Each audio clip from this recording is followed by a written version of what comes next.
നേതാക്കളെല്ലാം അനുശോചനം അറിയിച്ചു വന്നുപോയി. പക്ഷേ പന്നിക്കണിയിൽ നിന്ന് ഷോക്കേറ്റ് മരിച്ച 15 വയസ്സുകാരന്റെ കുടുംബത്തിന്റെ ദുരിതം എന്ന് തീരുമെന്ന ചോദ്യത്തിന് മറുപടിയില്ല. മാനമൊന്ന് കറുത്താൽ പേടിയാണ് ഇവർക്ക്. മറ്റൊരു സ്ഥലത്തേക്ക് മാറ്റിപ്പാർപ്പിക്കണമെന്ന് വേദനയോടെ പറയുന്നു അനന്തുവിന്റെ കുടുംബം.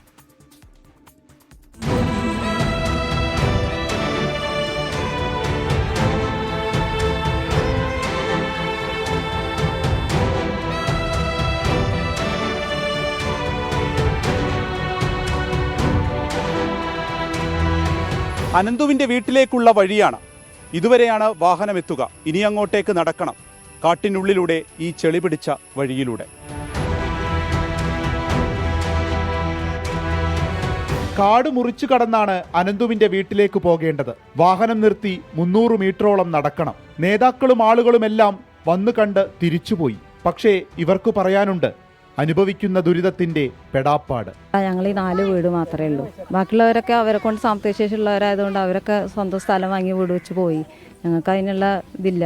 എപ്പോഴും ദുരിതമേ ഉള്ളൂ. ഞങ്ങൾക്കൊരു പ്രതീക്ഷയില്ല ജീവിതത്തിൽ. ആകെ പ്രതീക്ഷയായിട്ടുള്ള ജീവിതമാണ്.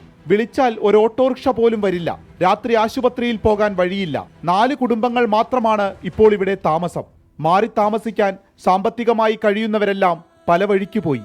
എത്രയോ തവണ 4 പാടും മഴവെള്ളം ഇരച്ചുകയറി. മണ്ണിടിച്ചിൽ ഭീഷണി വേറെ. ഞങ്ങൾക്ക് അസുഖങ്ങളായി പോയിട്ടുണ്ടെങ്കിൽ രാത്രി ഞങ്ങൾ ഇങ്ങോട്ട് തിരിച്ചു വരുന്നുള്ളതിലല്ല ഞങ്ങൾ പോവുക. അത്രക്ക് ഇപ്പം നാളെ വീണ് തല പൊട്ടി. പിന്നെ രാത്രി വണ്ടി വിളിച്ചിട്ടൊന്നും കിട്ടാനില്ല. രാവിലെ പോയിട്ടാണ് സ്റ്റിച്ചൊക്കെ ഇട്ടത്. രാത്രി ആയാൽ ഞങ്ങൾ പുറത്ത് പോയി വരുമ്പോൾ ഒരു വണ്ടി വിളിച്ചാലും വരൂല. അവർക്ക് പേടി. പുനരധിവസിപ്പിക്കണമെന്നാണ് ആവശ്യം. ഒരു വഴി വേണമെന്ന് വനം മന്ത്രി വന്നപ്പോൾ ആവശ്യപ്പെട്ടു. എല്ലാം പരിഗണിക്കാമെന്ന് മറുപടി. ദുഃഖം തളം കെട്ടിക്കിടക്കുന്ന ശൂന്യതയാണ് എങ്ങും. ശ്രദ്ധിക്കേണ്ട ആരും ഒരു ഉറപ്പും തരുന്നില്ല. അധികൃതരുടെ വാക്കുകളെ വിശ്വസിച്ച് വർഷങ്ങളായി ഈ 4 കുടുംബങ്ങൾ ജീവിതം തള്ളി നീക്കുന്നു.